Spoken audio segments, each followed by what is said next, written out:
அவருடைய நாமத்துக்கு ஸ்தோத்திரம் உண்டாவதாக. இன்றைக்காக குறிக்கப்பட்டுள்ள வேத வாக்கியமானது அது மார்க் 10:27. Mark chapter 10 verse 27.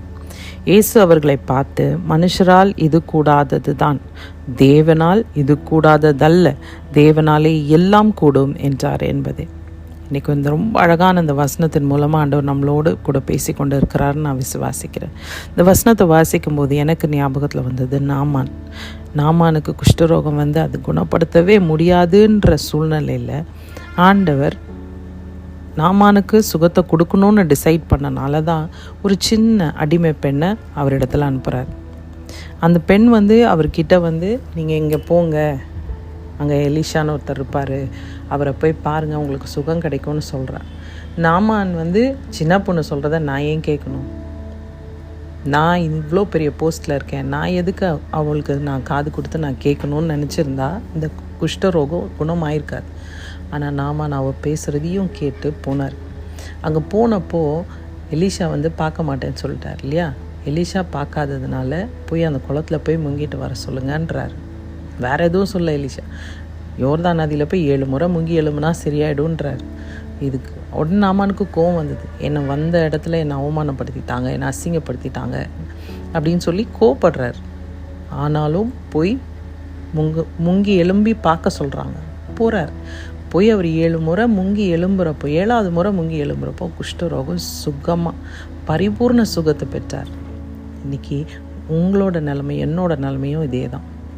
நம்மக்கிட்ட ஆண்டவர் பெரியவங்களாக இருக்கட்டும் சின்னவங்களாக இருக்கட்டும் யார் மூலமாவது அவரோட வார்த்தையை கொண்டு நம்மக்கிட்ட சேர்க்கிறார். ஆனால் நம்ம இவன் சொல்லி நம்ம கேட்கணுமான்ற ஒரு ஆட்டிடியூடில் நம்ம லைஃப்பை லீட் பண்ணிகிட்ருக்கோம். இன்றைக்கும் நீங்களும் நானும் அந்த மாதிரி ஒரு சூழ்நிலையில் கடந்து வந்தோம்னா நம்மளிடத்துல ஆண்டவர் மூலமாக பேசுகிற வார்த்தைகளை முதல்ல காது கொடுத்து கேட்க ஆரம்பிப்போம். அடுத்தது அவர் என்ன சொல்ல வராரு, ஆண்டவர் இங்கே போனால் நம்ம போகணும், இங்கே உட்காருன்னா இங்கே உட்காருவோம், இவங்கக்கிட்ட போய் பேசுனா பேசுவோம், இவங்கள மன்னிச்சிருன்னு சொன்னால் மன்னிச்சு விட்டுருவோம். இவன்கிட்ட நான் ஏன் மன்னிப்பு கேட்கணும், இவன்கிட்ட நான் ஏன் பேசணும், இவனை எதுக்கு மன்னிக்கணும், இவனை எத்தனை வாட்டி தான் நான் மன்னிக்கிறது? ஆண்டவர் 70 முறை மன்னிக்க சொல்லியிருக்கார். இன்றைக்கும் ஆண்டவர் பாவிகளாகிய நம்மளை மன்னிக்கலைன்னா இன்றைக்கி நம்மளுக்கு அந்த ரட்சிப்பு கிடச்சிருக்குமா? யோசிச்சு பாருங்கள். கிறிஸ்துவை நம்ம பிரதிபலிக்கிற பட்சத்தில் இதை நம்ம செய்யணுமா வேண்டாவா? இன்றைக்கி நீங்கள் ஆழமாக யோசிங்க.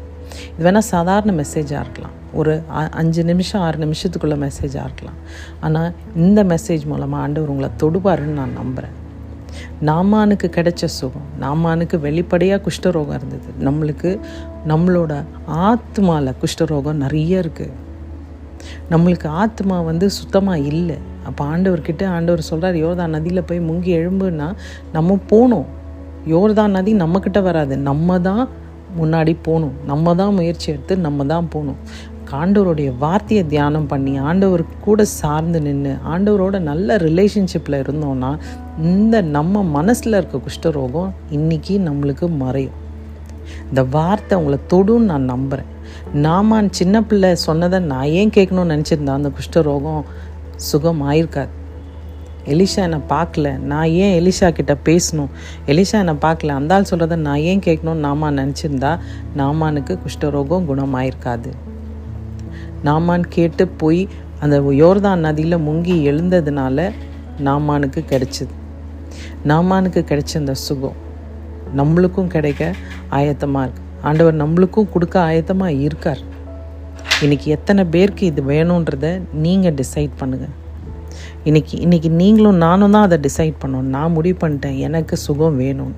என் மனசில் குஷ்டரோகம் இருந்ததுன்னா அந்த குஷ்டரோகத்தை சுகம் பெற்றுக்கொள்ள நான் ஆயத்தமாக இருக்கேன்.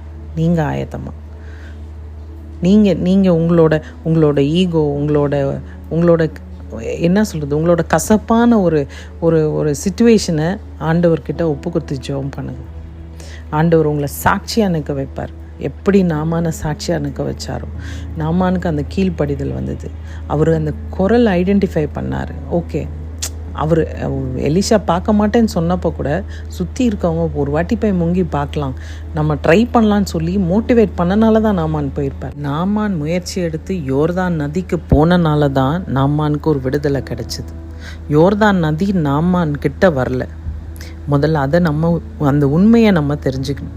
இன்றைக்கும் உங்களுக்கும் எனக்கும் ஒரு விடுதலை வேணும்னா நம்ம தான் ஆண்டவர் இடத்துல போகணும். நம்ம போக ஆயத்தமாக அப்படி நம்ம போக ஆயத்தமாக இருந்தால் எல்லாவற்றுக்கும் மேலான தெய்வீக சமாதானம் அவருடைய சிந்தைகளை நம்மளை பாதுகாத்து வழி நடத்துவாராக. ஆமென்.